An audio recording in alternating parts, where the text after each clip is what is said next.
Voilà, très bien, nous sommes donc là, vraie version. Vous nous suivez donc de partout, ça nous fait plaisir hein, que vous nous appelez du Congo central. Les Congo central, oui, nous allons faire un travail parce que vous avez un bon monsieur qui dirige la ville, monsieur Kodia, qui ne cesse de nous envoyer des éléments et de nous d'appeler de temps à autre. Nous allons essayer de retracer quel est le bilan de monsieur Kodia depuis qu'il est dans la ville comme maire de Matadi, la ville de Matadi. Mais je peux vous assurer déjà que c'est un monsieur très dynamique qui est sur terrain. Ça, je peux vous le dire. Mais lui, il doit nous dire qu'est-ce qu'il a fait pendant tout ce temps. Donc, nous organisons ces programmes avec lui où vous nous suivez. Donc, continuez à nous appeler. Nous sommes donc partout. Nous sommes suivis aussi à Goma. Nous sommes suivis partout dans l'ensemble de la République. J'ai le réel plaisir parce que après vous avoir promis que nous allons recevoir et nous allons parler de l'éducation, de l'enseignement. C'est ça la vraie version. Nous parlons de toutes les versions. Quel est l'état de l'éducation? Qu'est-ce qu'il faut faire? Nous allons nous atteler là. Qu'est-ce qu'il faut faire pour améliorer l'éducation de nos enfants? Est-ce qu'il faudrait-il s'appuyer à des différents programmes, gratuité de l'enseignement, qualité de l'enseignement? Mais nous allons nous articuler sur la particularité dans les secteurs privés, parce que vous savez que ce secteur est aussi un secteur qui est tenu par les privés, où nous avons des écoles bien réputées, qui donnent un bon enseignement, et c'est comme ça, depuis Belle Lurette, il y a des écoles bien réputées. Aujourd'hui, nous allons en parler d'une, elle s'appelle complexe scolaire grâce à Dieu. Pourquoi grâce à Dieu? Nous allons connaître toutes ces choses. J'ai donc l'honneur et le plaisir d'avoir dans nos antennes la promotrice de l'école grâce à Dieu. Elle s'appelle Madame Christelle Poukassa. Madame Christelle, bienvenue. Merci, merci Monsieur Didier. Je vous ai présenté comme promotrice de l'école grâce à Dieu. Quoi d'autre qu'on ne connaît pas de vous, qu'on aimerait bien savoir? Ben, je suis épouse, Okay. je suis mère de 4 enfants. Ah oui. Et voilà. En gros, c'est ça. En gros, c'est ça. Voilà. Très Voilà, bien, en nous gros, c'est saluons Monsieur l'époux qui nous Voilà. regarde de quelque part. Alors, Merci. vous êtes promotrice d'une école, vous avez choisi ce secteur. Pourquoi? Je dirais que déjà toute petite, j'ai toujours aimé l'environnement des enfants. Ok. En tout cas, les enfants, c'était vraiment, je dirais, ma passion. Je me rappelle encore quand j'étais petite, à chaque fois qu'il y avait une naissance dans la famille, très vite, je cherchais à aller en vacances et aider et tout ça. Alors, c'est vraiment quelque chose que j'ai depuis toute petite. Et en grandissant, je me disais toujours, il faudrait que je crée quelque chose pour les enfants. Je ne savais pas encore exactement c'était quoi. Je me disais peut-être un complexe Oui. où il y a tout ce qui concerne les enfants.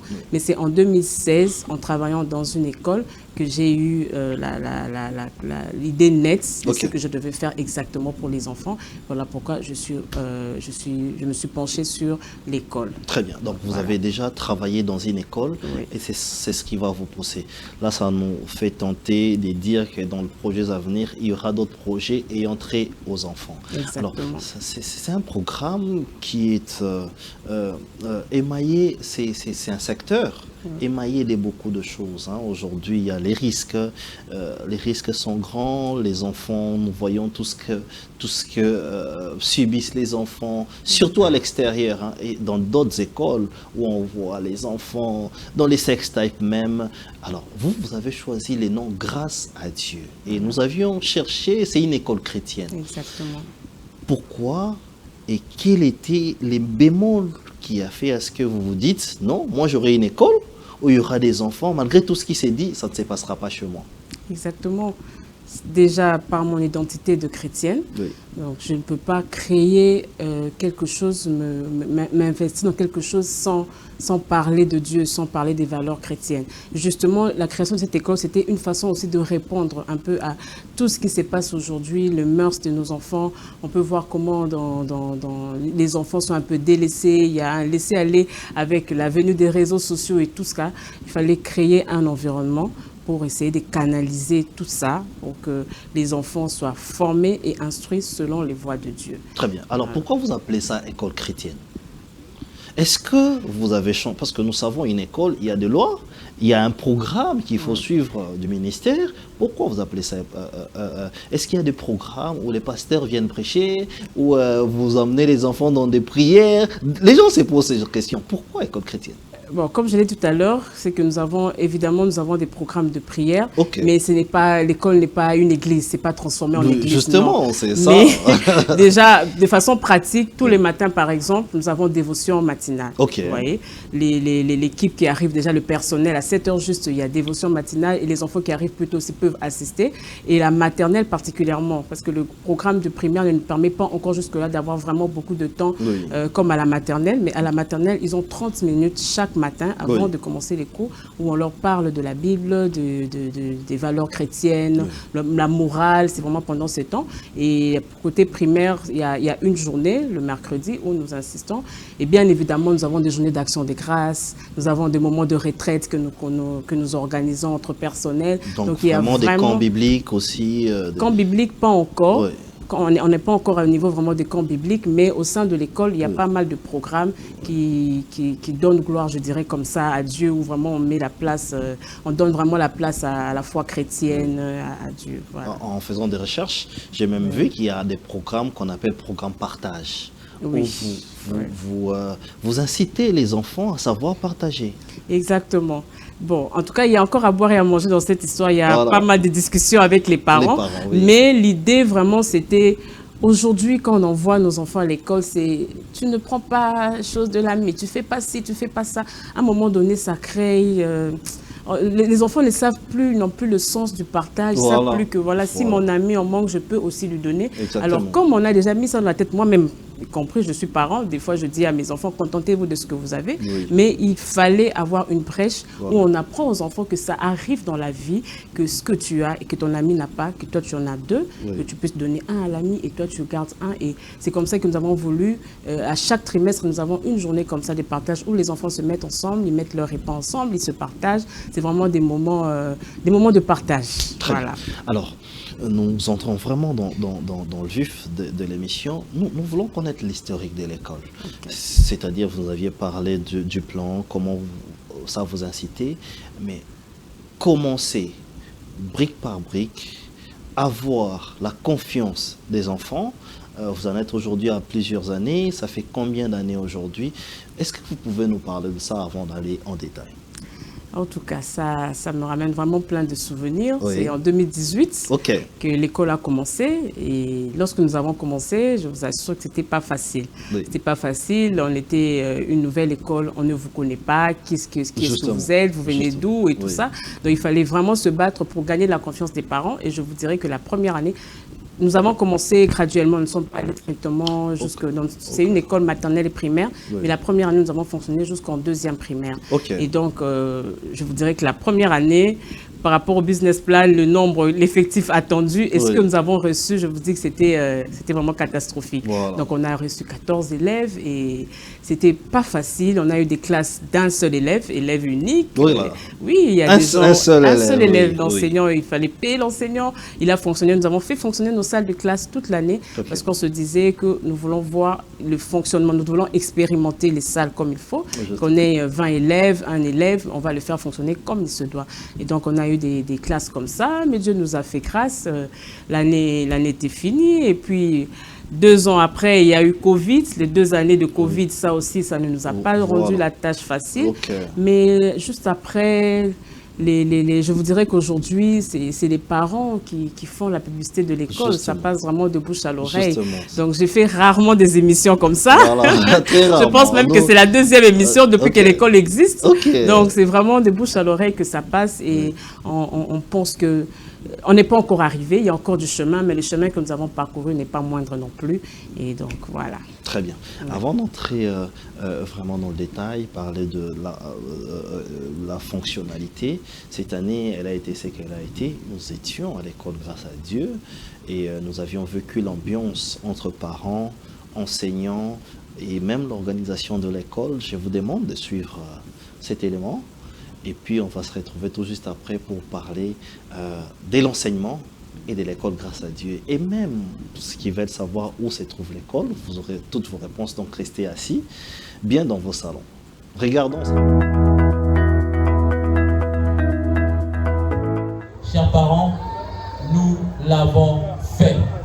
Nous l'avons fait. J'aimerais que vous regardiez les voisins de gauche, tout comme celui ou celle de droite, et lui dire que nous l'avons fait. Est-ce qu'on peut, nous n'allons pas aller plus loin dans ces programmes sans pour autant recommander ces instants entre les mains du Seigneur. Seigneur, c'est un peuple reconnaissant qui vient vers toi. Nous nous souvenons éternel de faire le commencement. C'est notre expression de gratitude. Car ce que notre œil n'a pas vu, ce que notre oreille n'a pas entendu, ces choses qui ne sont pas montées dans le cœur de l'homme, toi tu l'as fait. Nous sommes là. Vous serez bienvenus.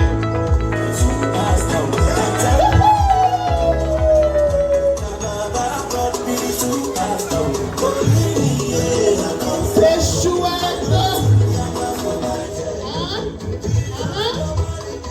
Bravo.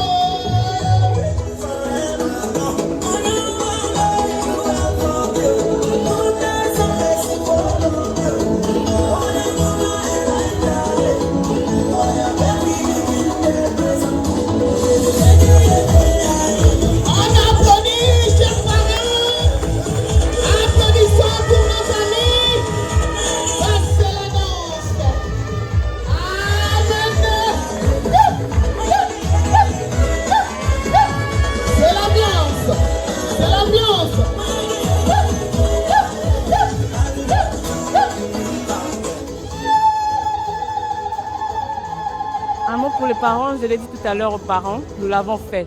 Puis je dis nous l'avons fait parce que c'est un travail qui demande la collaboration entre l'école et les parents. Sans les parents, il n'y aurait pas d'enfants. Sans les enfants, l'école n'existerait pas. Donc nous voulons remercier les parents de nous avoir supportés, de nous avoir encouragés, de nous avoir soutenus, particulièrement pour cette année. Nous avons connu un petit changement avec le changement d'adresse, mais les parents ne nous ont pas abandonnés, ils ont été avec nous début jusque-là. Nous voulons leur dire un grand merci de fond de cœur. C'est vrai que les places sont limitées, puisque nous tenons vraiment compte de la qualité, c'est la qualité qui prime chez nous. Les effectifs sont vraiment assez limités, et donc il y a de la place, oui, mais hâtez-vous car ces places sont vraiment très limitées. Déjà, nos anciens parents sont déjà bien où ils sont. Et donc, il faudrait vous hâter, sinon vous risquerez de rater des places puisque les places sont vraiment très limitées. Au fait, je partirai un peu de la vision de l'idée qui a permis que nous puissions créer cette école. C'est que nous nous sommes rendus compte qu'il y avait des parents dans le quartier. Nous sommes dans un quartier champ de tir pour l'occasion. Et nous nous sommes rendus compte que plusieurs parents quittaient le quartier, allaient très loin. Et nous nous sommes posé des questions pourquoi ils y allaient. Sûrement, ils étaient à la recherche d'une école de qualité. Alors, nous avons pensé à créer une école de qualité à proximité. Et je le dirais comme ça, à des faits abordables. Donc, notre particularité, c'est que nous comptons vraiment, nous insistons sur la qualité pour que les parents n'aient pas à faire de très longs trajets avec le trafic de notre pays. Vous savez, actuellement, les embouteillages, on n'en parle pas. Et donc, nous avons voulu aider les parents sur ce point-là. Et la touche, je dirais la touche un peu, ce qui se rajoute, c'est que notre école est une école chrétienne. Donc, lorsque nous enseignons, nous insistons aussi sur les valeurs morales et chrétiennes. Et donc, voilà, je pense que c'est ça qui nous démarque un peu des autres. Le choix, premièrement, c'est par rapport à la proximité. La proximité et aussi et surtout le programme qui a été préparé pour l'année, les activités. Donc, permet à ce que les enfants puissent s'épanouir. Les enfants se sont développés, le langage, le comportement. Il y a eu ce qu'on appelle une transformation un peu, un complément de ce qu'on donne à la maison. Et c'était très important pour nous. Oui, comme je viens de le dire, il y a eu un complément pour ce qu'on donne déjà à la maison et une nette amélioration dans le langage, le comportement. L'année s'est bien clôturée, pas d'incident, pas d'accident, grâce à Dieu. Il faut dire que nous sommes dans un établissement qui prend en compte beaucoup, surtout la partie chrétienne. Nous tenons beaucoup sur ça, étant donné que nous voulons élever nos enfants selon les valeurs chrétiennes, que l'école en train de continuer de poursuivre cela demain.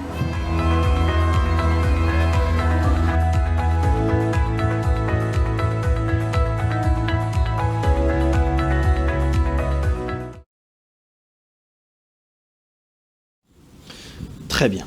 Vous avez vu ce qu'a été la clôture de l'année 2024-2025.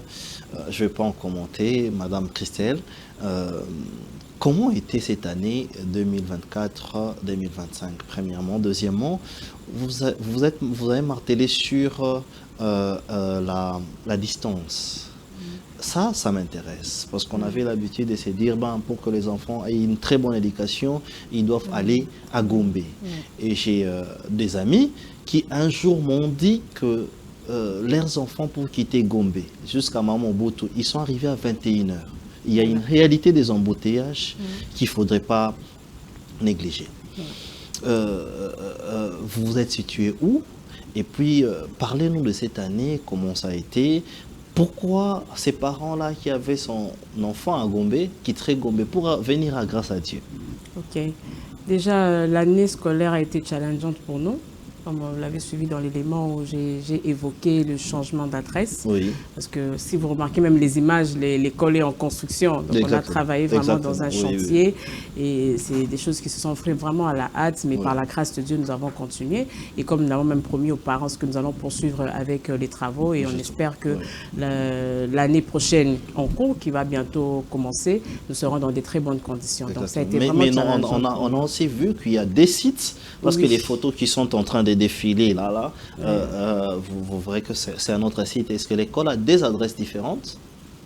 Au fait, c'est la même école, mais nous avons la section maternelle qui est située, j'en profite pour donner l'adresse, qui est située sur l'avenue Manguier, numéro 5. Et le site primaire est situé sur l'avenue de la Paix, numéro 15. Mais les deux sont à quelques avenues et c'est dans le quartier Champ de Tir. C'est un quartier situé à Ozone. Pour ceux qui connaissent bien le coin, ils savent bien où c'est situé. Alors, pourquoi un parent quitterait Gombe pour revenir à Grâce à Dieu? Je pense que notre objectif, comme je l'ai dit tout à l'heure, c'était vraiment de sécuriser les enfants. C'était pour la sécurité. Vous vous souviendrez que l'école a commencé en 2018 et c'était la période électorale en un moment.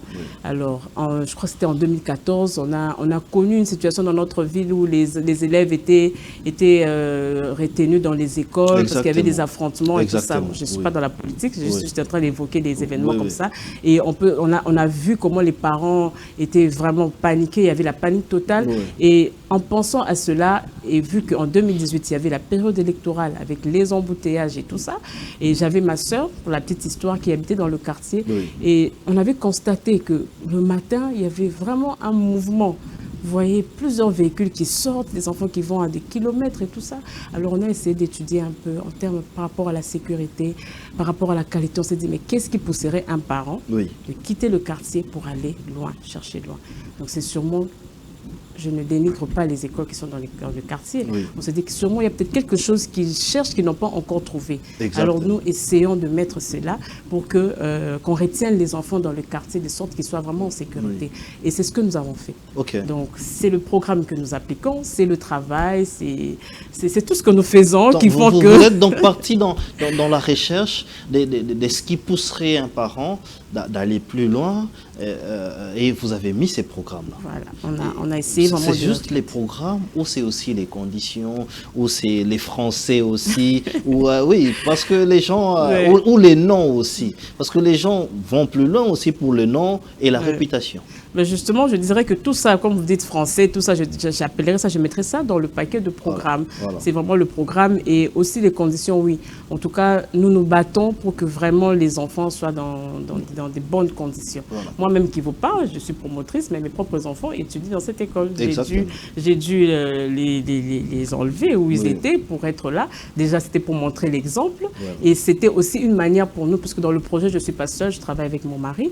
Alors, c'était une manière de nous pousser aussi à... C'était vraiment un défi pour nous, parce que nous, en tant que parents, on aimerait que nos enfants aient un très bon niveau d'instruction. Oui. Alors, ça nous pousserait à mettre vraiment le nécessaire, à mettre ce qu'il faut pour que les enfants, nos propres enfants d'abord, puissent avoir une très bonne qualité et faire profiter cela à d'autres enfants. Donc, c'est vraiment ça, c'est le programme, c'est l'environnement, c'est l'esprit qui règne dans l'école, c'est vraiment tout ça qui fait que, je ne sais pas donner un nom pour dire que voilà, c'est exactement ça, mais c'est tout ce que nous faisons, c'est le concours de tout ça qui fait que certains parents se disent, ok, ça ne vaut pas la peine d'aller très loin, vaut mieux rester ici. J'aurais voulu même peut-être que cette question revienne à un parent, peut-être il serait mieux placé pour répondre. dire, non, oui. Mais moi qui ai interviewé quelques parents qui disent que, en tout cas, jusque-là, ils ne sont pas dessus, mais qui craignent qu'après demain, après-demain, lorsqu'il y aura un flux d'enfants, est-ce que ça ne sera pas comme tout autre? Est-ce que les places, vous vous êtes dit aussi que nous devons limiter les places pour garder la qualité? Exactement.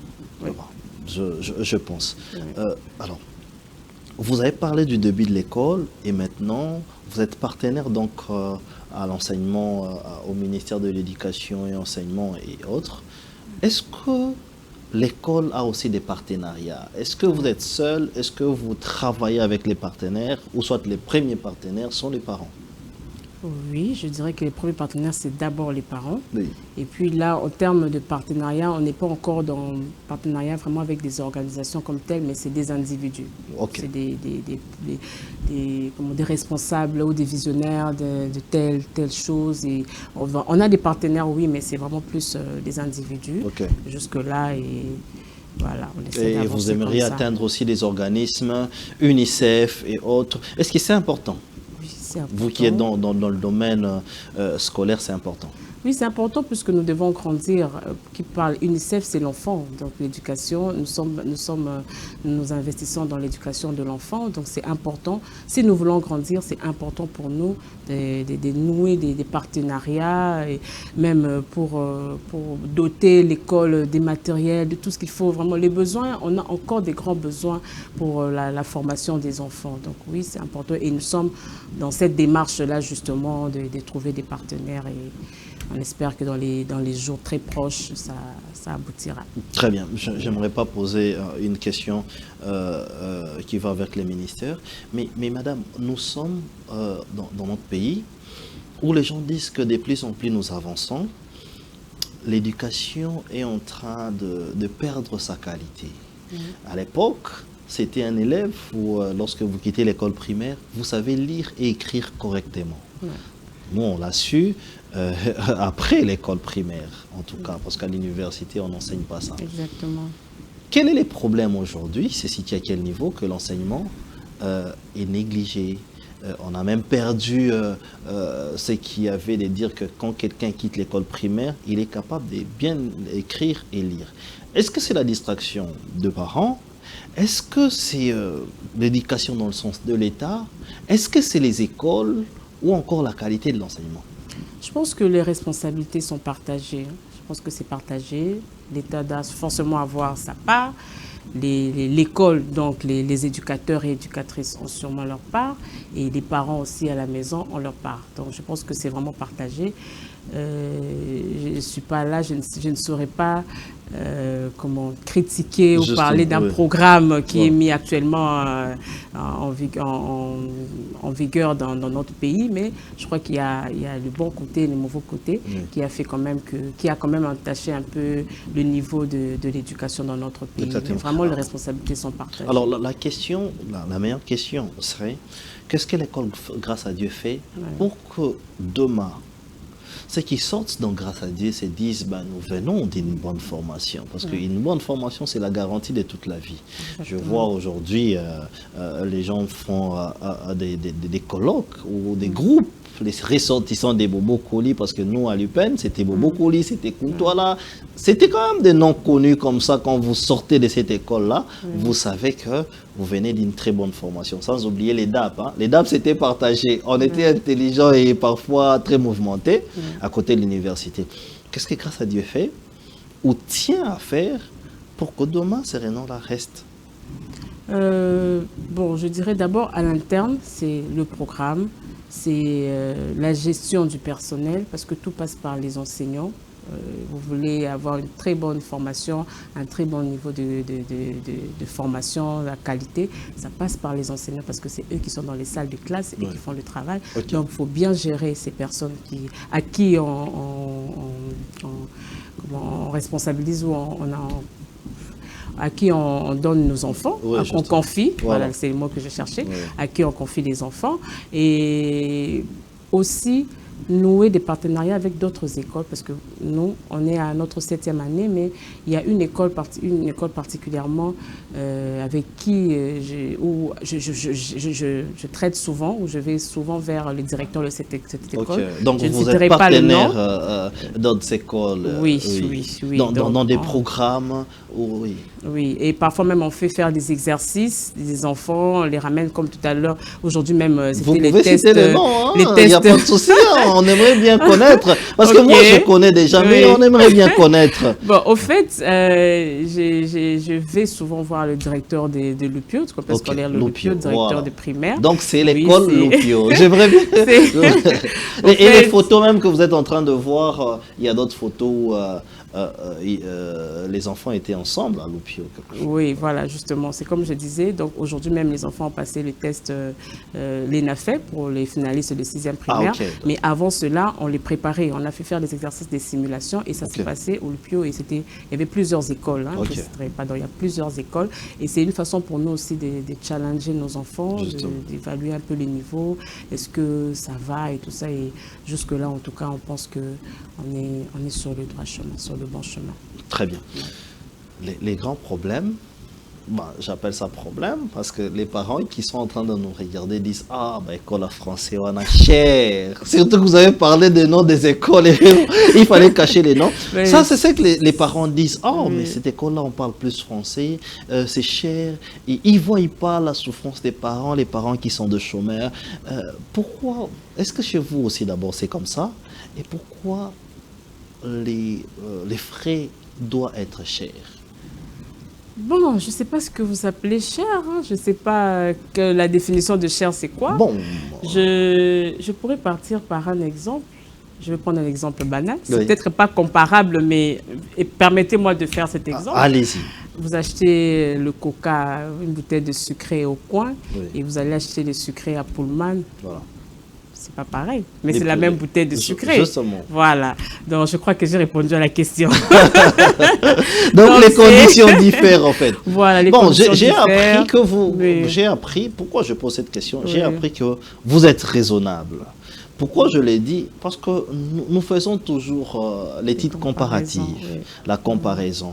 C'est vrai que plusieurs enfants ont mixé, plusieurs parents ont mixé les enfants dans l'école de la gratuité. Il y a la gratuité aujourd'hui où les gens ne payent rien. Mais ils disent que les enfants ne comprennent plus rien là-bas. Il y a la gratuité, mais les enfants ne comprennent plus rien. Bon, ça c'est des retours que nous avons tous les jours. Hein. On est avec vous, chers téléspectateurs. Mais on dit de l'autre côté, les parents, les promoteurs ils exagèrent dans les coûts. D'ailleurs, peut-être qu'il fallait que l'État puisse fixer les prix comme autres. Mais est-ce que vous aussi, vous êtes dans les cas où un enfant de l'école paierait 5 000 $, paierait 3 000 $, paierait 4 000 $? D'accord.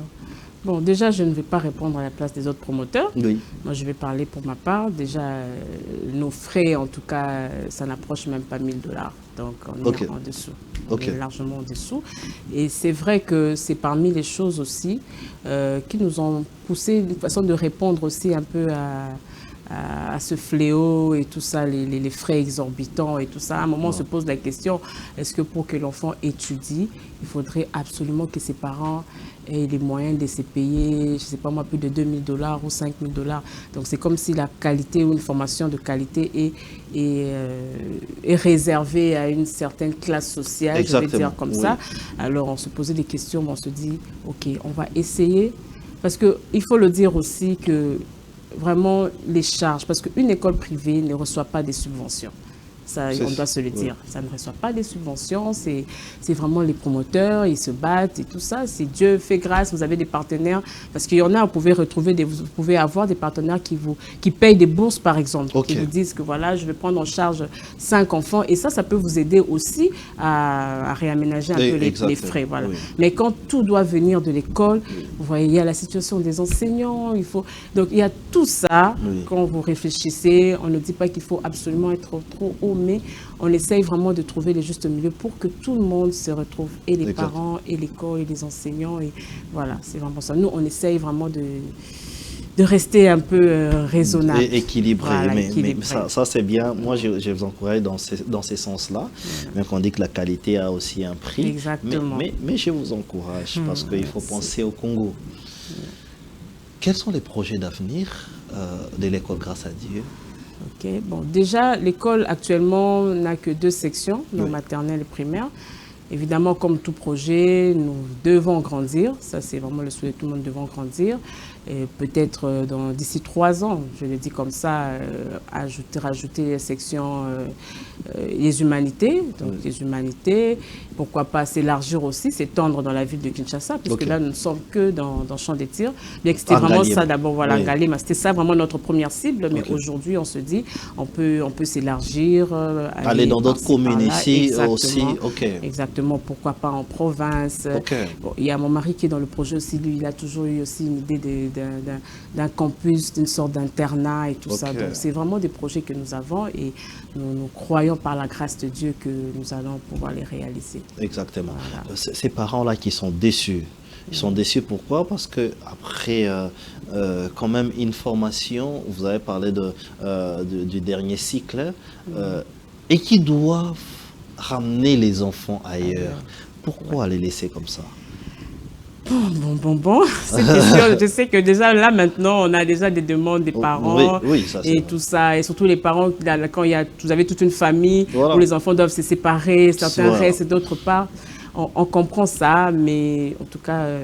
Vous n'êtes pas pressé? Non, on n'est pas pressé. Vraiment, on n'est pas pressé. Ça va arriver, mais pour l'instant, on se focalise d'abord sur le cycle que nous avons actuellement. Mais ça viendra, ça va arriver. Très bien, nous sommes arrivés presque à la fin de l'émission. Il y a des choses que les promotrices ou aussi les enseignants ne disent pas, que vous pouvez dire maintenant, ici c'est vraie version, hein, ou un mot de la fin, ou une conclusion, ou tout ce que vous avez à dire, soit aux parents, soit aux responsables dans les secteurs de l'enseignement, qu'est-ce qu'ils doivent faire, et tout ce que vous pensez de l'éducation.